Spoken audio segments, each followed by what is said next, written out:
আজকে সকাল থেকেই ভ্লগ করার কথা ভুলেই গেছিলাম, মানে একদমই মনে ছিল না। এই সব কাজে এটা ওটাতে ব্যস্ত ছিলাম। তো সবার মুড়ি খাওয়া হয়ে গেছে, আর এদিকে দেখো প্রচুর মানে ভাত বেড়েছিল কালকে, তো সেই জন্য অনেক পান্তা হয়ে আছে। তো আমরা কিছুটা খাচ্ছি, আর জেঠিমাদের ঘরেও বলা আছে নিয়ে যাওয়ার জন্য।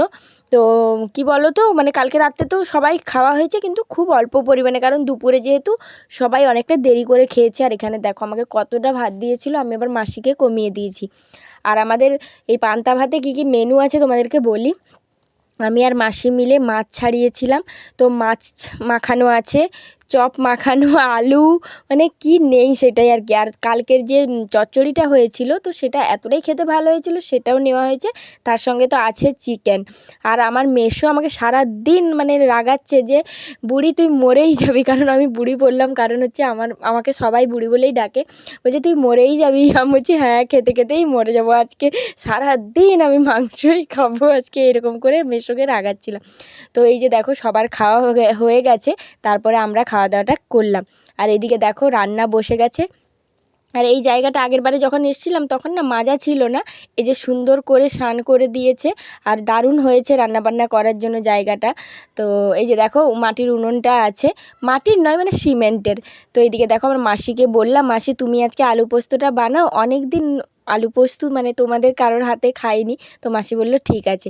তো মাসি আলু পোস্ত বানালো, আর আমি বানালাম মাছের ঝাল, মানে কালকে যে কাতলা মাছ ভাজা ছিল সেগুলো মাছের ঝাল বানিয়েছি। এই যে আমার মা সর্ষেটা বেটে দিচ্ছে, সর্ষে পোস্ত টমেটো দিয়ে মাছের ঝাল করেছি। আর করেছিলাম মুসুরির ডাল, আর বাকি তো মাটন আছে, চিকেন আছে, সবই ছিল, আর উচ্ছে ভাজা হয়েছিল, আর চাটনি। তো এইদিকে দেখো এখন আমি স্নান করতে যাব বলে একটু ভিডিওটা অন করেছিলাম। তো স্নান টান হয়ে একটু বাজার দিকে গেছিলাম ফুচকা খেতে। আজকে মানে ভিডিওটা দেখলে সবাই জানতে পারবে, মানে ফুচকা খেতে গেছিলাম আমার মাসিকে নিয়ে, কেউ জানতো না। আর এসে করে দেখছি বাবা আর ভাই মিলে ডাব পাড়ছে, মানে একটা পেড়ে রেখেছিল ঐশীর জন্য, তারপরে এখানে দেখো সবার জন্য ডাব পেড়েছে। এইগুলোই ছিল গাছে, তো একটা কম হচ্ছে, দুটো কম হচ্ছিলো। তো সেই জন্য আমি আর ভাই একটা খেয়েছি, আর মাসি আর মা একটা খেয়েছে, আর সবাইকে একটা গোটা করে দেওয়া হয়েছিল। তারপর এখন দেখো দুপুরে খাওয়া দাওয়া মানে শেষের দিকে, তখন আমার মনে হয়েছে যে ভিডিও করলাম না। তখন মাসি বলছে একদম খালি থালাগুলোই দেখা, তুই তো প্রথম থেকে করলি না। তো এই যে দেখো কত কি রান্না হয়েছিল। তো সবাই মিলে মানে খাওয়া দাওয়া হচ্ছে। তাও কালকের পাবদা ছিল, দই কাতলা, চিংড়ি, সবই মানে প্রচুর মানে খাবার আমাদের বেড়েছিল, যা আয়োজন করা হয়েছিল। বাড়লে ক্ষতি নেই, তাই না? যদি কম হয় তখনই মনটা খারাপ লাগে। তো তারপরেও দেখো শীতের দিন খাওয়া দাওয়া কোনো নষ্ট হবে না, সবই ভালো ছিল, ফ্রিজে রাখা ছিল। আর এদিকে দেখো মাসি বলছে আমাকে একটু ভালো করে তোল, এটা হচ্ছে আমার বড় মাসি, আমার মা হচ্ছে 4 নম্বর। তো এইদিকে দেখো এখন আমি বসে আছি। তো আমাদেরও মানে খাওয়া দাওয়া করার পরে এই যে দেখো কোল্ড ড্রিঙ্কস খাচ্ছি। তো তার আগে আমি দই আর বোঁদে খেয়েছি, কারণ কালকে দই বোঁদে খাওয়ার সময় ঐশী পড়ে গেছিলো আর আমি খেতে পারিনি। তো সেই জন্য আমার বাবা আবার আমার জন্য এনেছিল নতুন করে।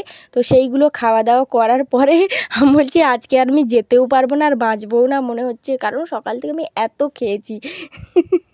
মানে কি বলবো, খেয়েই যাচ্ছি, কিছু মনেই হচ্ছে না। এই যে দেখো মনটা খুব খারাপ হয়ে গেছে, মানে এবারে ফিরতে হবে। তো আমি না ফোনের চার্জারটা খুলতে খুলতে বিছানায় শুয়ে গেছিলাম। ঐশীর বাবা আমাকে বলছে কী হলো তোর? আমি বলছি কিছু না, এমনি পড়ে গেছি। মানে আমার মন খারাপে আমি শুয়ে গেছি। তো এই যে দেখো চারিপাশটা খুব ফাঁকা ফাঁকা লাগছে, মানে চলে যাওয়ার সময় না খুবই মনটা খারাপ হয়ে যায়। আর ঐশী কোনো মতেই যাবে না, ওকে মানে বুঝিয়ে নেওয়া যায় হচ্ছে যে চল বাজারে ঘুরতে যাচ্ছি, দীঘা যাব, সেই জন্য এখনও জানে না ও দীঘা যাব বলেছি। আর এদিকে দেখো এটা আমার মেজো জেঠিমা এসেছে আমাদের সঙ্গে দেখা করতে, আর আমার ভাই ওই যে ছবি তুলছে। আর আমি এই যে ভিডিওটা করেছি, ঐশীর বাবা বলছে ভাই তোমার ভিডিও করে নিল, আর আমার ভাই বলছে যদি এই ভিডিওটা দেখা গেছে না তোর সঙ্গে আমি আর কথাই বলবো না, এরকম করছে। তো এই যে দেখো আমরা বেরিয়ে গেছি, চলো আজকের মতো টাটা। আর কি বলবো, খুব মন খারাপ, সেই জন্য আর কোনো ভিডিও করতে পারিনি।